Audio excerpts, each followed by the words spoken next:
Hey guys, what's up? It's Julio over here with Copy ID. I want to talk to you today about a question that we recently got. Now, this person said that they've been doing all sorts of different strategies and they've been getting followers. However, they're not really getting a lot of purchases. So in this video, I want to talk to that person and by happenstance, you guys as well. So there are two key things when it comes to promoting yourself online on social media that's going to help make you a lot more money. First one is indirect selling, and the second one is direct selling. Now, let me explain the difference between the two real quick. Indirect selling is what we taught in the other video when we talked about creating a social media content calendar. So if you haven't seen that, go ahead and check it out. But basically, the idea behind it is that you are laying down the foundation by doing things that encourage engagement, overcome objections, you figure out their problems and their solutions, and you figure out the outcome that your service or your offering provides. So again, if you haven't checked that out, please do. I don't want to really go into it here.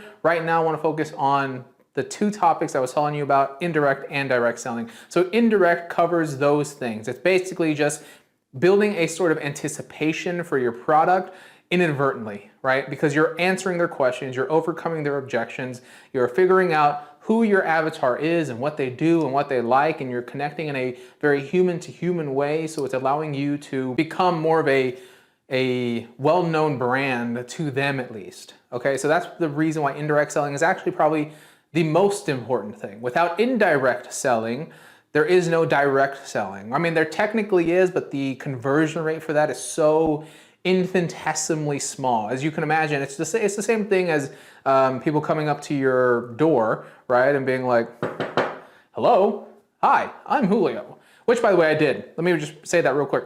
I was probably, what was I, 16? No, 17. I was just graduating high school, and I went into vector marketing, right, which is Cutco knives. And so here I was, 17, at that time thinking I was a really big badass, right? So I had like my little white beater, and I had, you know, my pants were sagging, I had my like all black car with like chrome wheels and neon lights and all that stuff. I was full choloed out, right? So I was walking up to people in Texas in these suburban areas because the knives weren't cheap, right? So I wasn't going into the barrio, or I wasn't going into the hood. I was going into these very suburban, very nice homes. I'd walk up to the door and I'd say, wait for them to open it. And once they opened it, I was like this, right? I was like that. And I was like, yo, bro, you want to buy some knives or what? Now let's be honest, okay? I don't know about you, but if some random guy came to my doorstep, knocked on my door, I opened the door, dude's, you know, obviously not dressed super appropriately, you know, I'm seeing half his ass hanging out. And then all of a sudden he has a literal bag of knives and he's like, yo, let me just step in real quick. And, you know, yeah, it don't matter if your husband's here or not. Like I'll show you what kind of knives I got. What the f? I went broke. I had no money. I didn't have anything coming in. The only people that bought anything were my mom. I think she bought like a little paring knife or something. And even that was like 200 bucks. But it just did not work out well. Now, as I got older, I realized that the cold door-to-door sales technique is something that a lot of businesses actually run by, and it's also one that really, really sucks. It's good in some ways because when you do get the yes, normally you're able to figure out how to sell to people. You're able to figure out different ways to not necessarily manipulate, but to overcome objections or to conversate. You're able to kind of bullshit your way through, and suddenly you see like a Cowboys jersey in the background and you're like, oh man, I'm a huge Cowboys fan. Oh, oh. But really, you know, like maybe you're not. Maybe you don't give a shit about football. So if you want to not have to go through all that and you want to do something that's more indirect, which will lead to direct and thus a higher chance of conversion, my recommendation is, well, exactly that, really. So what you want to do is you want to lay these little, and it was Taki Moore, is a kind of a mentor of mine that mentioned this, and I think he got it from someone else, but I can't remember that guy's name, where he said that it's like you're laying grenades, right? And then like at the end, you're pulling pins. And that's that you're talking about, and that's why I'm telling you, really, really recommending you go check out that video about creating a content calendar, because when you nurture them, when you figure out their problems, when you overcome their problems, when you have your own solution, when you actually offer something to them, when you engage with them, when you tell them the outcome of what it is that you do or how you do it or what you sell. And all of that is a positive, and you are really hitting those emotional buttons and you're showing how you can change their lives.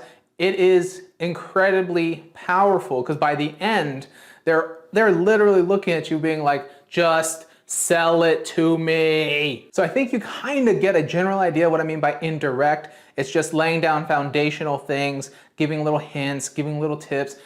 You can almost think of indirect selling. Us guys are always like, so what does your boyfriend think of that? And then it's us fishing, right? It's us being like, do you have a boyfriend? Do you have a husband? Do you, like we're trying to figure this out to know whether or not we can make a move.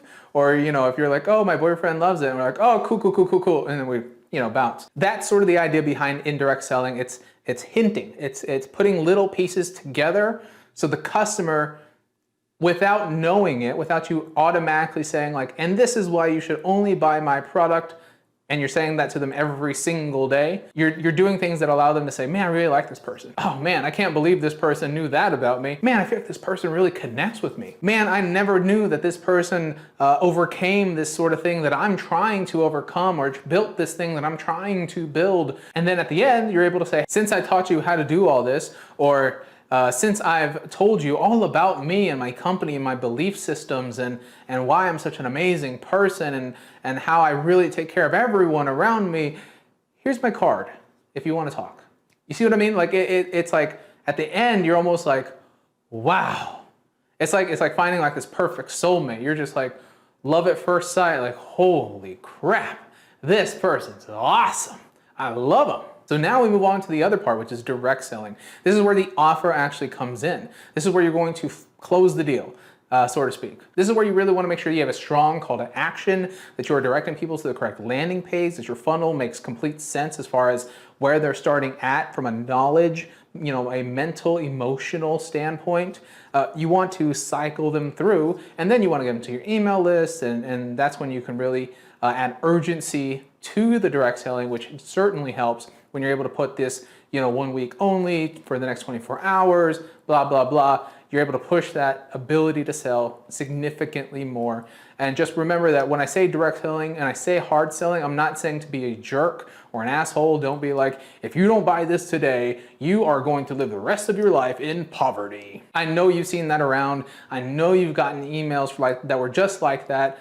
You've probably even seen things that even just are simple, right? Like when they say like, here's 15% off. Instead of just saying like, no thanks, like no thanks, I'll pass or whatever, where you can click, they'll be like, no thanks, I want to waste my money and be a complete shithead. What? How is that making you feel better? You are not going to just hit that because you're like, oh, I don't want to be a shithead.